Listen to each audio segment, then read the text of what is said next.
I'm Analia Schlosser, and this is joint work with Yanai Shanan from Tel Aviv University.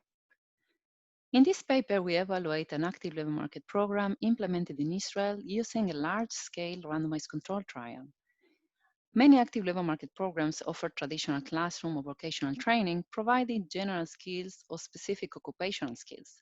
However, many individuals lack basic non-cognitive skills needed to attend and persist in the training program, be active through a job search process, pass a job interview, and even persevere in employment.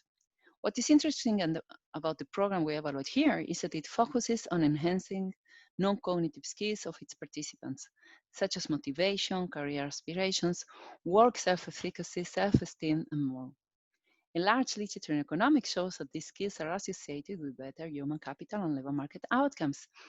However, we know very little regarding the returns to investment in the non-cognitive skills among adults and which skills can be affected later in life. In the empirical analysis, we examine a wide range of outcomes, combining social security records, unemployment, earnings, and welfare transfers, merged with survey data and administrative data from the employment office. We have very rich data that allow us to follow these individuals before, during, and after their allocation to the treatment and control groups.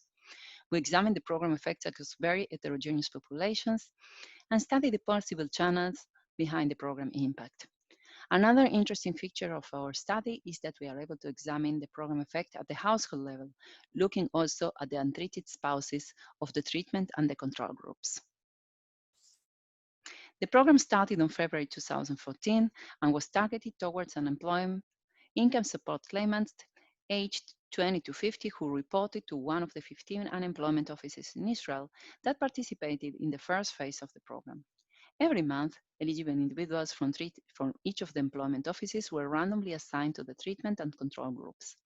The treatment group was required to attend the employment office 3 times a week for group and individual sessions that focus on soft skills needed to succeed in job search and employment. The program lasted between 3 and 7 months, depending on the specific track defined for each participant according to the diagnosis made by the occupational trainers. Individuals assigned to the control group continue to report to the employment office once a week. I will show you the results for a sample that was randomly assigned to the program during 2014 and included more than 6,000 individuals. In this figure, we see employment rates of the treatment and control groups by month relative to the program allocation, which is defined at month 0. The figures show that the treatment and control groups have identical employment levels and trajectories before randomization. The employment rate was about 32%. As typical for populations enrolled in the AFEs, we see the usual Ashenfelter dip just before randomization. After randomization, we see that the employment rates of the treatment and control group increase over time, but the gap between both groups widens month by month. 12 months after randomization, the control group converges to the employment rate observed 3 years prior to the randomization, which was around 33%, while the treatment group surpasses their pre-program employment rate, achieving a new employment rate record of 41%.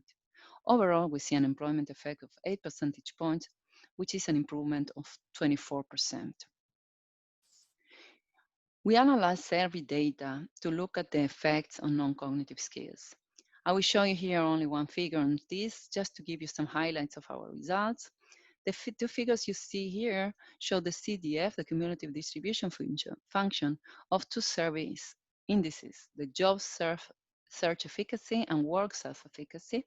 And as you can see, the CDF of the treated group stochastically dominates the CDF of the controls.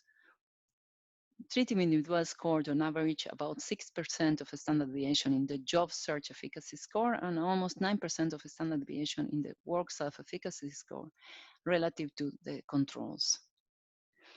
To summarize the main results, we find that the program increased employment and reduced welfare recipiency. We see an improvement in work-related non-cognitive skills of its participants. The program affected mainly those who have a lower labor force attachment, Arabs, older individuals, individuals with longer history of wealth of health dependence, and those living in areas with higher unemployment rates.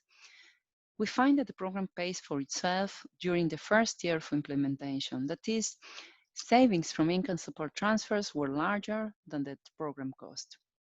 Additional results suggest that the program has positive spillover effects on the husbands of treated women. Their employment rates increased relative to the husbands of the control women. Finally, we find no evidence for externalities or displacement effects among the control group. Thank you very much for listening. We will post the first draft on the paper in our website soon, and we will be more than happy to hear your comments.